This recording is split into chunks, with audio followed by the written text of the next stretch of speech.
episode 10 of the Veloce Podcast. Hello, welcome back. Now, you may think it's a bit strange that we did one on Easter Monday and then we're doing one on Friday, but that was because it was the Easter holidays, and so we thought we'd wait until the whole festivities were over, didn't we? Yes, things have calmed down a little bit. Yeah, absolutely. And back to our normal kind of Friday filming and like Friday pod. Yeah, absolutely. So come on then, Rich, what have we been up to this week?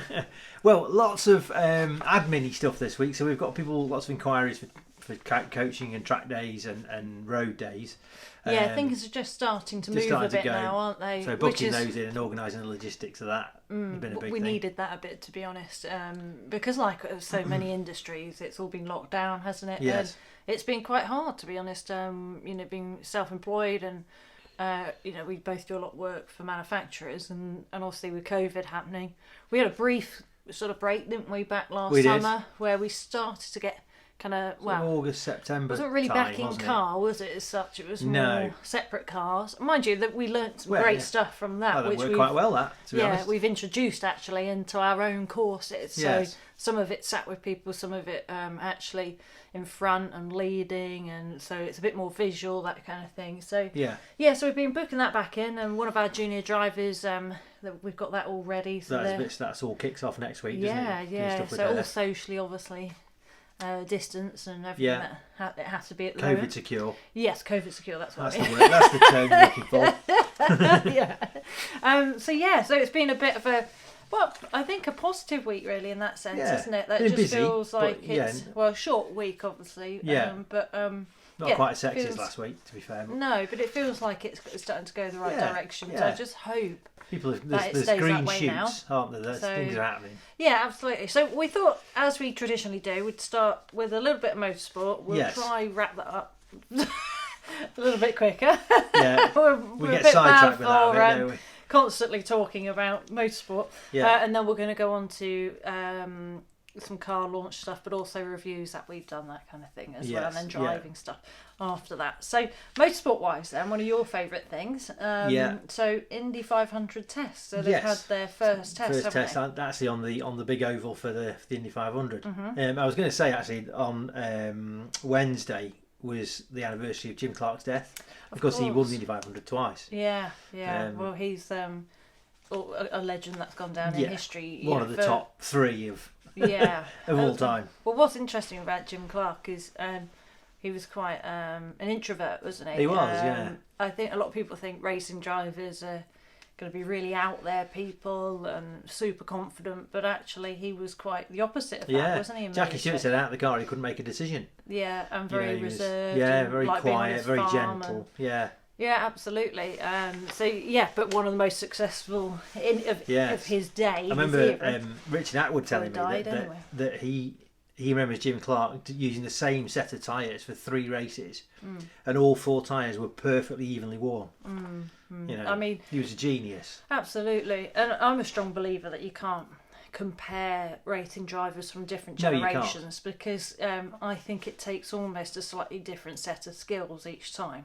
Of course, I know there's the fundamentals, but if you think back to Jim Clark, Jackie Stewart, Graham Hill, all of those kind of guys, how much more dangerous it was. It's a different sport now to what it was. Absolutely, and of course they didn't have the races that they have now. So if you think of it that way, Jim Clark did something like I think 72 races, and he won 25 of them. Yeah. Grand Prix, that is. He did lots of races, lots of other things. Yeah. Because on a weekend he would do the Grand Prix, he'd do the saloon car race, and quite often do the sports car race all on the same weekend, and probably win all 3. If you think now, how many races in just a Formula 23 this year. Yeah, and so that's why with stats and things you have to be a little bit careful. I understand why there's announcements and achievements with Lewis winning 7 world titles. Any generation that's hard to do. It is, Strike rate's a better indicator because Lewis Hamilton's strike rate is up there. It's like 1 in 3 or something. It's up there. Yeah.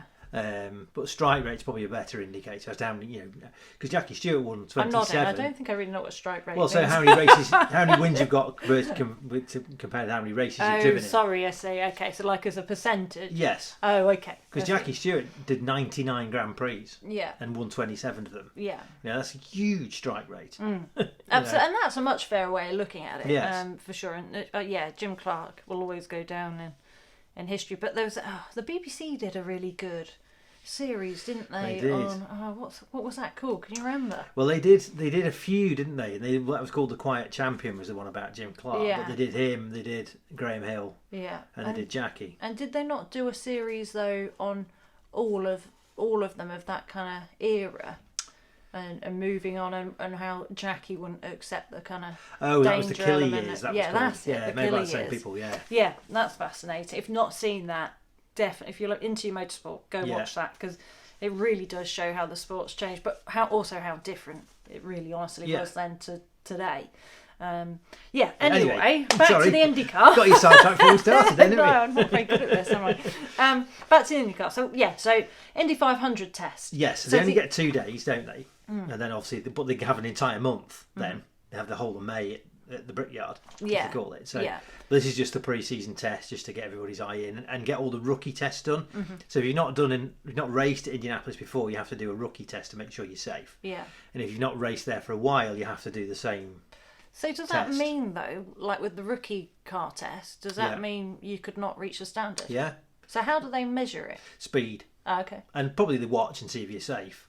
But lap speed, basically, and consistency and all that kind of stuff. Yeah, so not. Well, they make them build up, so they make them do a lap at 180, then they make them do a lap at 190. Yeah. They have to build up, not shunt, not frighten themselves. Come back with 4 wheels on their wagon, that kind of thing. Yeah, because that rookie test, if you want to call it that, it's actually the rookie and refresher test, they call it. It's full of massive names. Yeah, I know. Because a load of them making a comeback just for the Indy 500. Yeah, well, it's becoming a bigger thing. It's always been a big thing, yeah, don't get me wrong, but I biggest think race in the world. That's perhaps what they always internationally, it's becoming a lot more on the radar again. Yeah. I think people like Alonso really helped that. Yes. There's a lot of people... And it's growing IndyCars. Yeah. Oh, well, how many Formula 1 drivers are now going to IndyCar? I know that happened a lot in the past, and there was a real dead period where that didn't really happen much, and it's really sort of started again.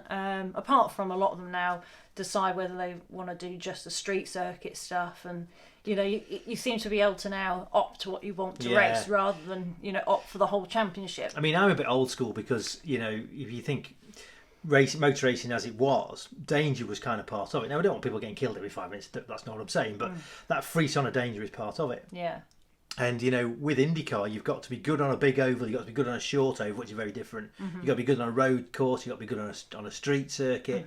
They're so rounded. Adaptable. Yeah, absolutely. And it's taken a long time to recover from the split, which we won't go into now. They had a civil war, didn't they, in IndyCar?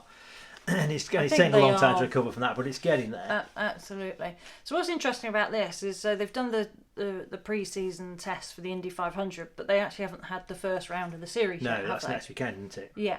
So they're doing this test first, and then they'll go straight over. Where is it? It's Barber Motorsport Park, which I think Alabama belongs to Porsche. It's where Porsche run their sport driving school in America. Sure, of course, yeah. So it's there's a bit like been... Cadwell, I think. It's fairly typical IndyCar stuff, isn't it? Well, that's what I love. Runoff, what's that? I have to admit, so when I was younger, I watched IndyCar with my dad a bit, and then I really lost track of it completely. And then with us Aussie hanging out, it's really changed, and you've really introduced me to IndyCar again, and to be honest, it's completely transformed my opinion of it, because so many people say, they're just going around in circles, ovals. They don't drive in the wet, all that kind of stuff.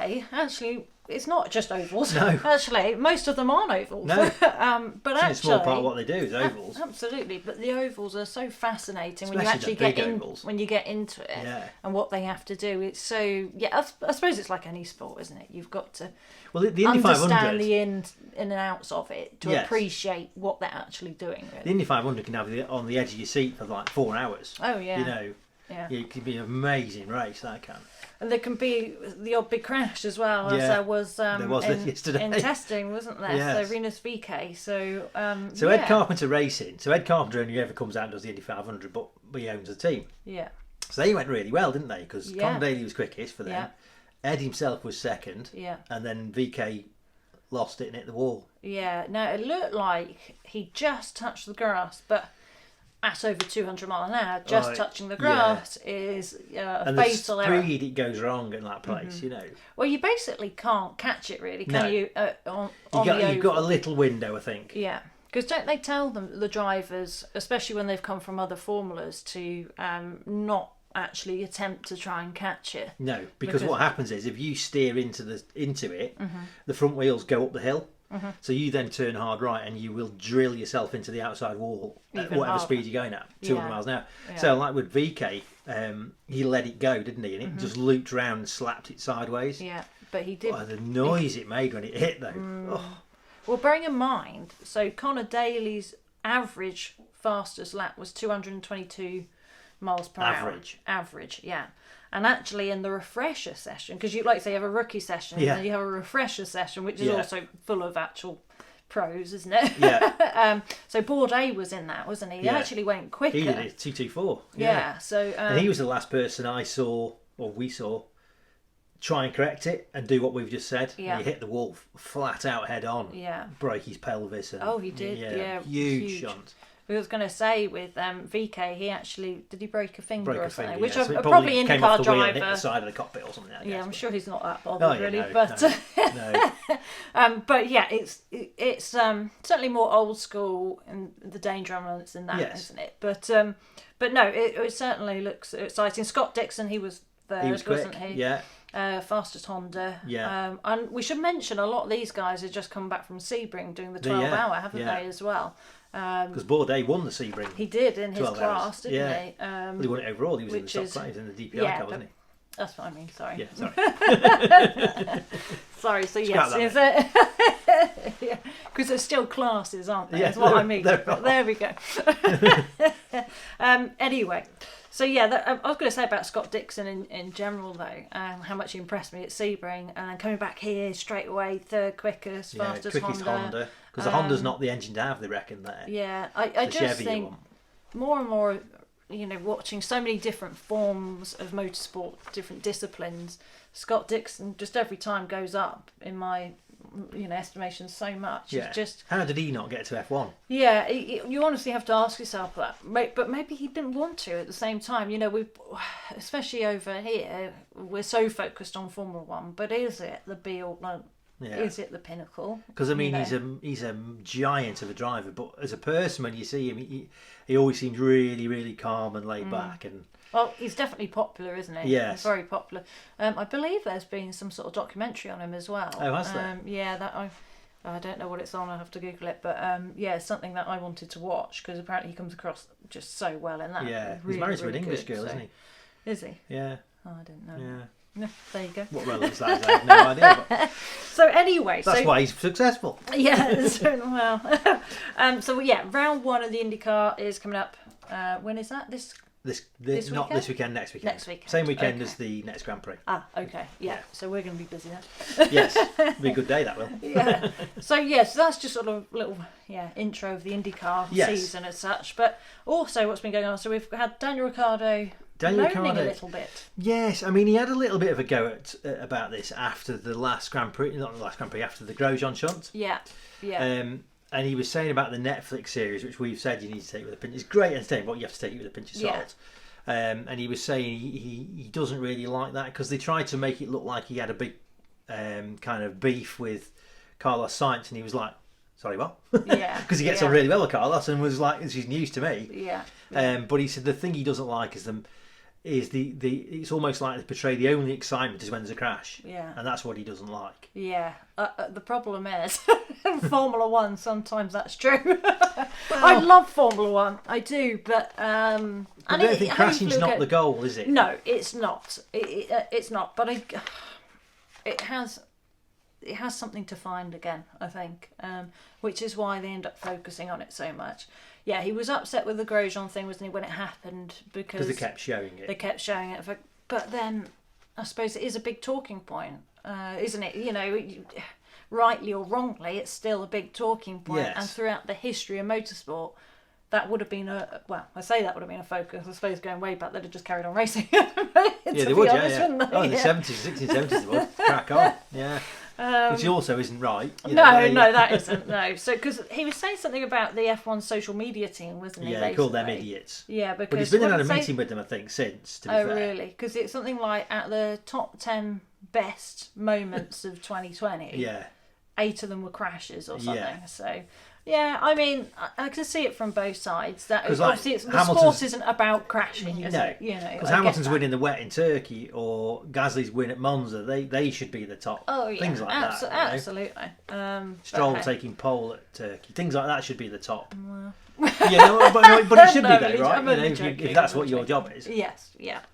No, you can't be biased. No. So also actually some news. So a former Formula 2 driver, yes, is making his return, isn't he? Yes. So I don't know if you want to explain a bit about him. So Juan Manuel Correa. So those of you who follow motorsport closely will probably know Formula 2 in 2019. We lost a driver called Antoine Hubert at Spa, who got caught up in somebody else's accident and then was T-boned by somebody else who couldn't avoid it, which was Juan Manuel Correa, who very badly smashed his legs. And I think they thought he would lose his legs at one point. Well, he split Hubert's car pretty much in half, didn't he? Because he hasn't walked for a year. He's been in a wheelchair for a year. Because structurally, the cars, they can only cope with so much. Yeah, they're immensely strong, but there's a limit to everything. And I think there's a lot more crumble zones in front and back, but side impact, there's not much before you get to the driver, basically, is there? So unfortunately, we lost Hubert. But yeah, he amazingly survived, didn't he? Yes. But it's taken, so he's a whole year in a wheelchair. Yeah, 20 operations on his legs or something? Something like over 20 operations on his legs. So he's not going, but he's making his return, not to Formula 2 yet. No, he's understandably so, because apparently he was in his test. So he's doing FIA Formula 3. F3, yeah. But in his test, he was only 3/10 off the quickest. Yeah. But what he was struggling with is brake pressure. Yeah, because it's so heavy. The brakes so heavy in them, aren't they? Yeah. And that's due to his injury. So as he evolves, I'm sure he'll get stronger. But that to me shows passion for you, doesn't it? That you could go through something like that, also have to deal with knowing that the incident you're in killed somebody else. Yes. Well, you can see the pictures I've seen of him. He's got a sparkle in his eye. He's back. Yeah, and that's great to see. So it'll be really interesting. So we'd always say, even if you're a bit bored of Formula 1, which we know some people we know who always used to watch Formula 1 don't so much anymore. Definitely watch FIA, Formula 3 and Formula 2. Yeah. The Formula 2 have already had their opening round and it was unbelievable, wasn't it? Yeah. In Bahrain. It's so Can't take your eyes off it. Yeah, that's much, much closer for obvious reasons compared to Formula 1. Obviously, Formula 1, there's so many, they're different cars, aren't they? So, and all that kind of stuff. So, but no, that will be really interesting to see how he gets on, really. So I think his first Spanish Grand Prix. It is, yeah. So that's in May sometime, isn't it? Something like that. Yeah. So it would be good to see. So away from kind of the single-seater world, then. So Alex Lynn has been announced as the second driver for Le Mans for United Autosports, which is Zach Brown and Richard Dean's team. Yeah. So it's getting strong, that lineup, because you've got Paul Di Resta as one driver, Alex Lynn, ex-Aston Works driver, Formula E driver, and Williams reserve, wasn't he? He was, yeah. He's the number 2. Yeah. But they then have to have a silver. Yeah. Well, I don't know if you want to explain a little bit about... Yeah, so the FIA categorise every racing driver on the planet, pretty much. And from platinum, gold, silver, bronze. So essentially to be platinum, you have to be a Formula 1 driver, a works driver. Yeah. So basically a top frontline pro. Yeah. Cream of the crop. Gold then is then people who've won things like... it's got to be certain championships, but high-end championships. Yeah, You've either been a front runner or won it, or exactly, but particularly high-end. So things like Carrera Cup here, things like that would be your gold driver. Absolutely, things like FIA, Formula 3, that kind of stuff. So that wouldn't necessarily make you a platinum. No. So to be a silver, you could still have won championships. It's just not the one. If it's the super high-level ones that they have confirmed, then you fall out of that. And what'll make the difference to somebody like United Autosports is the silver driver. Yes, absolutely. Because Di Resta's, platinum, quick. Yeah. Alex Lynn will be platinum, yeah. quick. So if you get then a silver driver who's not, that silver driver's job is to be within a second of the platinum drivers. Yeah, which he will. Which Wayne? Well, what we're saying, we're thinking it might be Wayne Boyd. Is what we're talking about. Yeah, absolutely. So we don't know for sure, but we're thinking Wayne Boyd may be. I mean, it'd be a great break for him if that happens. It would, yeah. But yeah, maybe the silver. And actually, it's getting to a point now with these licenses where there's a lot of drivers wanting to hang on to. Yeah, they don't want to go up. Absolutely. And we actually found out last night, didn't we, about Esme Hawkey. Yes. He's fallen foul of all this, hasn't he? Yeah, so she's technically a silver, but on her application for Iron Dame's team in the Ferrari, she put herself down as a bronze. As a bronze. And it's been found out, so she's been kicked out now. And that's what's mad, is you'd think you'd want to go up and up and up the ranks, but it gets to a certain point where you're probably going to get more offers and drives if you're a silver or a bronze, and you're fast. So you want to be a platinum or you want to be a silver. Yeah, that's absolutely. So there's a lot to I'd go for platinum. I'd rather be a works top line than anything absolutely. else. But so it'll be interesting to see what happens there, won't it? Yes. For sure. So yeah, we'll see on that one. So I suppose if we move on from motorsport, let's move on to road cars. Yeah, road cars. Turn me page. We're gonna have a little look at what we're supposed to be saying. So not scripted any of this. So road cars then. So new Bentley GT Speed. Yeah. I love Bentleys, as you know. Yeah. And the new, what I love about the new GT, I'm always, every time I drive one, amazed by how good a Porsche Panamera is. Yeah. Because it's a big thing, but you'd never know it when you drive it. They're so dynamic. Typical Porsche, the platform of that car is astonishing. Well, the new Bentley GT and the new Bentley Flying Spur are Panny platform. Yeah.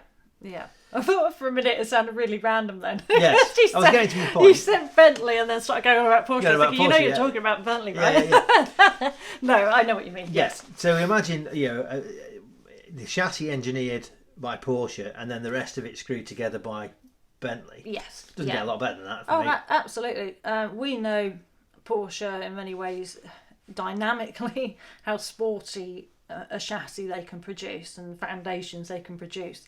So if you put that and then you stick lots of lovely Swiss Bentley bits on it, yes, premium bits. Not saying Porsche bits aren't, no, but but if you get a Bentley, it takes your breath away.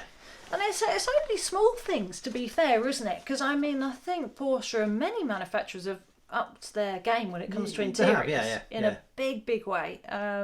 But I think Bentley probably is still one of the top for that, aren't they? Yes. But still, so with this new GT Speed, I mean, it's still the same engine, isn't it? 6 litre W12. Yeah, so quick. Yeah.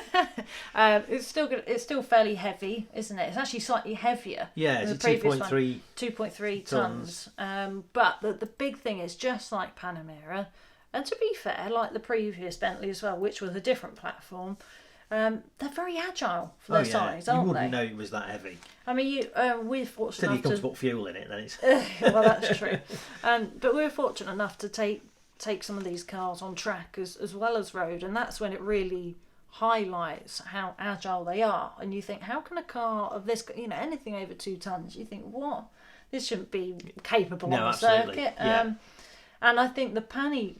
the fact that the Bentley could always do it with a Panny chassis, I think it's just going to be... transform it. Another level. It's good anyway. Really. But it's quite old, because it was the Phaeton, Volkswagen Phaeton platform. Yeah. And I still had to work for Bentley years ago, and I remember I'm going back to sort of very late 90s, early 2000s, and they had an Audi A6, or it looked like an Audi A6. It was actually a Phaeton with Bentley running gear in it. Oh, really? But it looked like an Audi A6. Oh, right. So that chassis goes back a long time, Yeah. Well, so it brings along not just obviously the Porsche chassis, but you've got 4-wheel steer. Yeah, some of the technology. Electronic torque diff, vectoring, all that stuff. All that kind of stuff with it as well. So new technology, which we're starting, to be fair, see on more and more manufacturer cars now, getting used to this. But the great thing is that means it'll be able to obviously actively stiffen it up more. So the size of it, even though it's getting a little bit heavier, not by much, because the previous one was 2.2 tons and this is 2.3, so we're talking a small amount here. But it's got plenty of engine to drag it round. So but in general, cars are getting bigger and heavier, so they need more of these electronics and special tricks to help disguise the weight and give you the handling you'd want from a performance car ultimately. Well, the beauty of Bentley's, and if you go onto Bentley's website and have a little play with the configurator, you can do whatever you like. Oh yeah, this is where Porsche fall down a bit. Not with there's lots of options, but colours. There's like 6 colours, isn't People there? get annoyed with that all the time. Well, Bentley will you have can obviously go and have your own special bespoke colour, can't you? You can plate to sample, yeah. But you can also do with Bentley. Yeah. Well, Bentley have like 25 blues. 25 greens, things like that. But I'd be a nightmare then, because you tie yourself in knots. That's the problem I've got. But if you've got the configure, you can tie yourself in knots. Oh yeah, because just change too that many shade. Options, Yeah, exactly. I'm not sure I could. Well, I could cope. Don't get me wrong. Yeah. First world problems that I don't actually have, but So we actually tested the previous Bentley, didn't we? So yeah. Technically the latest Super Sport. It's the current Super Sport in effect, yeah. Yes, but it's the previous generation of car. So in other words, the latest GT doesn't have a Super Sport yet, but that will be released at some point. Yes. So so this was the Bentley GTC Super Sport 710. So what did you think to that? Oh, it's fabulous. Yeah, when you open the doors and it's double glazed, you think, oh, this is a bit different. And you get in and it smells like an old shoe shop. Yeah. Oh, absolutely. There's so much leather in it. And it was black and red on the outside. You weren't keen on that. I wasn't keen on that. I thought it looked awesome because it kind of had an extra sporty touch to it. It was a bit in your face, that for me. I was going to say not that in your face. Obviously you got. For me it was. It was red with a black bonnet and a black boot. Come on, I liked it. I thought it looked really good. If you're going to buy Bentley, enjoy it. Go all out. Why not? Don't get me wrong. There is a limit. You can go too far and make it look tacky. You can, but it was not that. It was far from that. So it was also convertible, wasn't it? In that way, gosh, it's great on a nice day. Unfortunately, we tested it. It was a nice sunny, day, but it was just a bit chilly, wasn't it? Yeah, it wasn't. And we couldn't find the windbreak. So it was a bit blustery, wasn't it? But... No, but it was a good car in many ways. Being the GTC Super Sport, there's only 710 built in total. So. Also for anybody looking, certainly like the client's car that we tested, it's a good car to have because it's more rare, goes up in value, that kind of thing as well, isn't it? And it comes with a few more things as standard on it as well. Yeah, things like ceramic brakes, I think, were standard, weren't they? Absolutely. And it's lower, it's stiffer. Yeah, still a Bentley. Yes. When you say lower and stiffer, it's not. It's still got air suspension. It's not a skateboard. Yeah. Oh, absolutely. But that's what's amazing about it. Lower and stiffer, so it handles even better, but silky smooth to drive on the road, like super silky smooth. Yeah. And that engine, just sounds awesome. Pull your house down, Yeah. What was the torque in it? 750 pounds-foot. Yeah, which I struggle to to get my head around. the old way of measuring it. It's in newton metres now. Yeah. 750 newton metres is not anything like 750 pounds. Yeah, that's like you had to truck. Explain that to me, didn't you? Because initially I thought, well, okay, but we've had this and this and this one, and you're like, no. Yeah, hugely torquey. Hugely torquey. But if you remember, the thing that, as much as anything that you noticed about when you drove it, was you could hear a pin drop in there. Yeah, because it's got double glazed windows.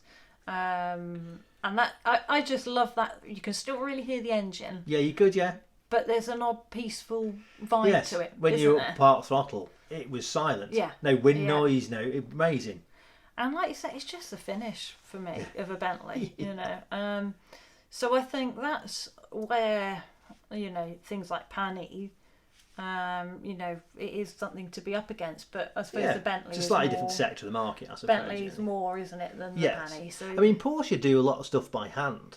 So if you go to the factory at Crewe, which is only 10 miles from here, and see for Bentley, you mean? For Bentley, yeah, not for Porsche. Just to clarify, there's a team of people sat round hand stitching steering wheels and hand stitching seats, and it's quite phenomenal. Oh, absolutely. And I still can't believe it's come out of Crewe, to be honest. You're going to get letters about Crewe. I know, I do apologise now, but not that I've seen a lot of Crewe. I've probably been to the train station about 3 times and that's it. But it's not in a great bit of Crewe either. I never get the best feeling of Crewe. But hey, gosh, who knows? I don't really know it. So certainly with the Bentley that we drove, we're hoping to get in the new one soon and do a review on that. We've started to review the cars for the channel as well as for the podcast, but we're wanting to create a series, so we do stuff on road, but also stuff on track. Just give people an idea of what it's like to be in these cars, because some of the stuff that we've been so lucky to drive, handfuls of people are going to get to sit in them, aren't they? So, yeah, and you'll notice with us, we won't, go into the same sort of details of certain people, as in with cup holders and boot size and stuff like that. All of which has its place, but that's not what absolutely. That's just not. It's going to be more focused on how it actually feels, the technology underneath the car, isn't it? Really, and how the that purpose manifests of it, itself. absolutely. And the end result of all of that, really. So that's to come. So moving on though from Bentley, what about the new Aston Martin Vantage F1? Yeah, so Mercedes traditionally over the last few years have provided the safety car and the doctor's car, haven't they, for F1? Aston have now taken that over. I think they're sharing it. Yeah. So, which I thought was strange, but yeah. Yeah. Well, the same drivetrain, aren't they? Mercedes partially own Aston. Yeah. But you'd think they'd then just think, right, let's focus concentrate on Aston. Yeah, exactly. But the thing that stood out for me at the Grand Prix the other week was that Aston sounded amazing when you were on board with it on the safety car. Oh, absolutely. It sounded fabulous. Absolutely. So of course, the safety car version isn't quite the same, I assume, as the road going version. Yeah, well, I don't know. Well, Mercedes, you could buy a version of the safety car that was the same tool, identical, supposedly. Okay. So maybe it is because it's called the Vantage F1, isn't it? So it's got a bit. You don't get flashing lights on it. Yeah, and a safety car driver and a doctor. That's it. Yeah. No, so you got what? You get a little bit more power. So what? 25 brake more, something like that. They reckon, yeah. So what is it? 535 brake horsepower, something like that. Yeah. And then it's ultimately from the normal Vantage, it's stiffer, more aero, that stiffer, kind of thing. Yeah, a bit more power. Yeah. Gearbox is a bit sharper, all stuff like that. Really. Yeah. But it looks pretty cool. Absolutely. But the reason though it sounds so good is because it's a 4-litre V8. Yeah. And for me, it's hard to beat that. A 4-litre V8. It's just got such a special sound. Because I think what's happened now with these V8s is they've got slightly higher revving than they ever used to be. Yeah, so well, if you listen to something like Ferrari, now I'm going to get technically and I'm going to tie myself in knots. Ferraris have what they call flat plane cranks. Yeah. So my understanding of that is that you essentially get 2 cylinders fire at the same time, so it sounds like a 4-cylinder. Yeah. And TVR when they went from the Rover engine to the AJP engine, which is their own engine, they did the same. Mm-hmm. So all of a sudden they didn't sound like V8s anymore. Which the Ferrari sounds great, but it doesn't sound like a V8. No, it doesn't. It doesn't because we were very lucky to test one the other week, which we'll mention in another podcast, and we'll do a film on it as well. And you're right, it sounded awesome, but it didn't sound like a V8. No. Whereas this sounds like a V8. Sounds like a V8, yes. Doesn't it? And I've just got a soft spot for that. Yeah. That's for sure. So that in a nutshell. Have a look at it online if you want, or when you're watching the F1, of course. It may also feature. You will hear it, yeah. You will hear it, yeah. You'll hear it before you see it, anyway. Yeah. So we're moving on to the driving technique elements. Now, we've noticed, we've had a lot of people feedback about the heel and toe video that we did. Yes. I think a lot of people seem quite intrigued in kind of more extreme driving techniques, don't they? Yeah. Now that doesn't mean we're not going to cover the general stuff. Like last week, we did the exciting thing of where you sit. Yeah, seating position. So this week we decided to look at left foot braking. Now I have to be a bit careful with this because if you've never done it before, don't just try and do it on the road. No, you will horse yourself through the windscreen the first time. Yeah, absolutely. So left foot braking is something really that stems from motorsport, isn't it? Yeah. Ultimately. Now, people have left foot brake for a long time, even in a manual as well, haven't they? Yes. In the fact that just for things like trying to move the weight of the car a little bit more, control just it, manipulating things. Exactly. So when the car's right on its tiptoes, you might be on the gas still, but you might just need to just pitch a very small amount of weight onto the nose to get the front to bite a bit better. So of course your other foot, rather than it being anywhere near the clutch, would then be on the brake. But of course now we're moving away more and more from manual transmission. Right, more and more things are paddle shift, aren't they? Absolutely. So this is becoming not just a racing technique, but also a road technique. Yeah. So if I drive an automatic car, I will 2-foot it. Yeah. Absolutely. One foot on the brake, one foot on the pedal, on the throttle. Yeah, absolutely. So if you're not used to it, never done it before, what you will find though is your left foot doesn't have the same sensitivity, no. does it, as your right foot? Because you've trained it. Normally it's on a mission for the floor, isn't it? Exactly. You've trained it to go down quickly, maybe come up slowly. Yes. But if you think about that, finding the bite point, balancing that's quite a sensitive thing to do. So your left foot can do that. Absolutely. You just haven't trained it to do the other way round, have you, really? No. That's kind of the problem.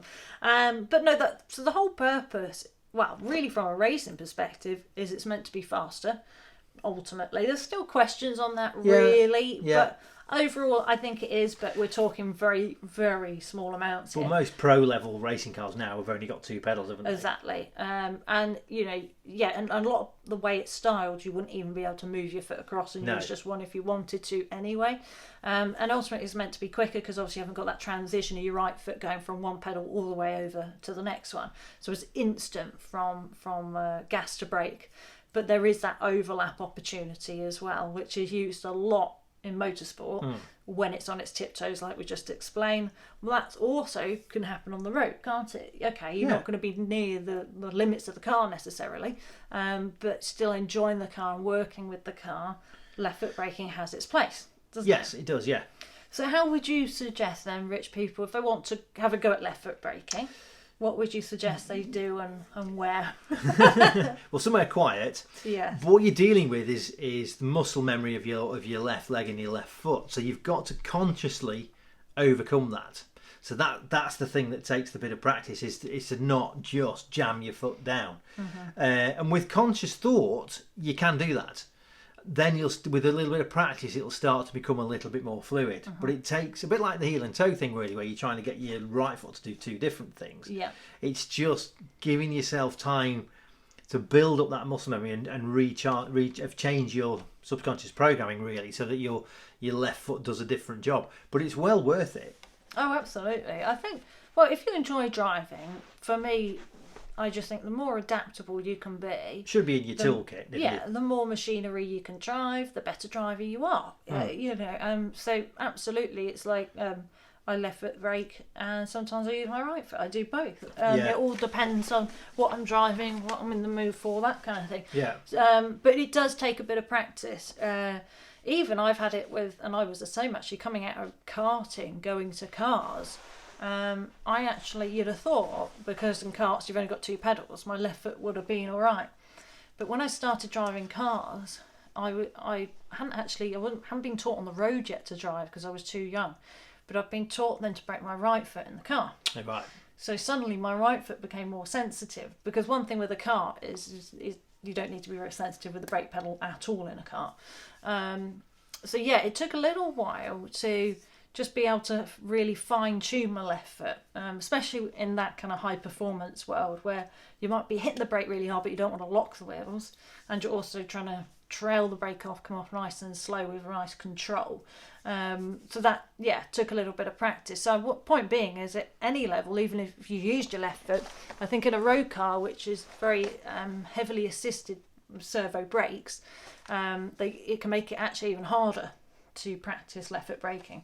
So just go somewhere quiet to start with and practice. Make sure there's nobody behind you, that kind of thing. Yeah.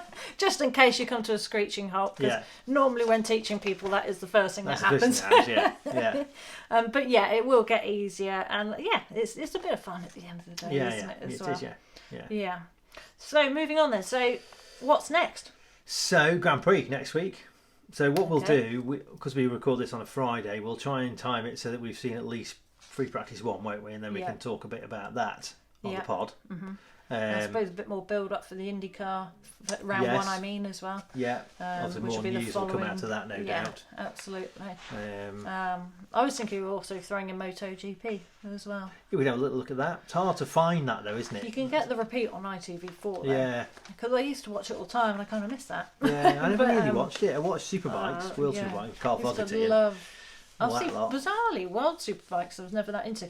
British Superbikes and MotoGP. British Bikes now is mega though, isn't it? Yeah, so we may have to start. But the only thing is, I don't know, we're going to have to We're going to fit it all in. We'll have to have a motorbike podcast. Yeah, that's true. We've got to make sure we don't just end up doing motorsport. Yeah, because then there's the TT. which I think has already been cancelled for this year, has it? Has it? I love the TT. Yeah. Well, has it definitely? I don't know. I think it might have been. I could be wrong. Okay. But the Isle of Man's just coming out of lockdown, isn't it? Because they've been doing things like that. I think they've had 6 cases of COVID on the Isle of Man. Yeah, really out of control.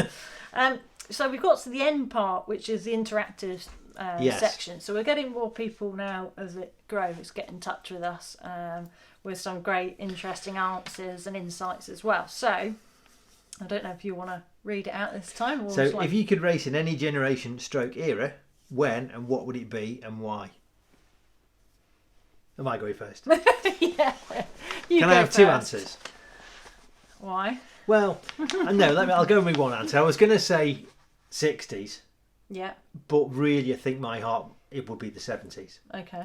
Because that's what I remember Formula 1 being. And it was everything that Formula 1, it was the pinnacle of it, I think, the 70s. Because it was still dangerous, but it was unbelievably glamorous and colourful because it was full of sponsors and people like James Hunt. The world was a different place. And I think that, for me, is the romantic period of Formula 1, is the 1970s. See, I would say the 90s, but that's probably because when I first started watching it, I mean, I watched some of the previous seasons, so kind of late 80s, but I wasn't born until the late 80s myself, so I've got a fond kind of, I don't know, memory of the 90s. Yeah, well, that's like me with the 70s, I suppose. So because of that, I'm not saying it's the best era, it's just a special era to me. Yeah. And what I like is the cars were getting incredibly quick. There was more aero on them, but there was still ultimately less mechanical grip and more aero at that point. But drivers still made more of a difference, didn't they? I mean, they still make a difference now, don't they? Oh, absolutely. But I guess you could see... You could even see in the early noughties, you know, with Alonso driving or whoever driving, you could just... We've almost forgotten what it used to look like, and it's so much more exciting to watch on board, the noise of them, and there was definitely, even though there's always been dominant eras, there was a lot more overtaking, a lot more dicing. So yeah, for me, I think it would have to be 90s, but I'd like to go like early 90s, where the aero's there, but it isn't to the point like it is now. So you've got that assistance, but you're still obviously relying on mechanical grip as well. And the cars basically have more power than grip, didn't they? Yeah. Whereas now it's questionable, isn't it, really, whether they have more power than grip? Well, absolutely. I mean, that's the thing with the 70s. I mean, 80s I remember more of, when there was the first turbo era. You know, there were 1400 horsepower wild things. But the 70s, I mean, the 70s you could go and buy a DFV and a gearbox and fuel and off you went, you know. Yeah. There's a great film called, and it's got a great title called The Quick and the Dead. Okay. And that's all about 1970s F1. Oh, right. And it's really... Probably sums it up, Oh, absolutely. It is the flared trouser of a film. Oh, okay. Yeah. But if you ever watched that, there's some great stuff on that. It's very American, very cheesy, but it's great. Anyway, yes, moving on. So yeah, if you want to write in, email us and tell us what your generation or era you would race in and why, just drop us an email, get in touch, and then we will start reading some of these out. I keep forgetting to read people's out when they come in, so we will, I promise, start to actually say some of these in the pod. Yes. Or any ideas, of course, or especially with drivers' tips. We've got a few people that have come back asking for different things and going into more detail, so we'll start to feature those in actually as we go. But yeah, thanks for listening, guys. Good stuff. Thank you. Bye.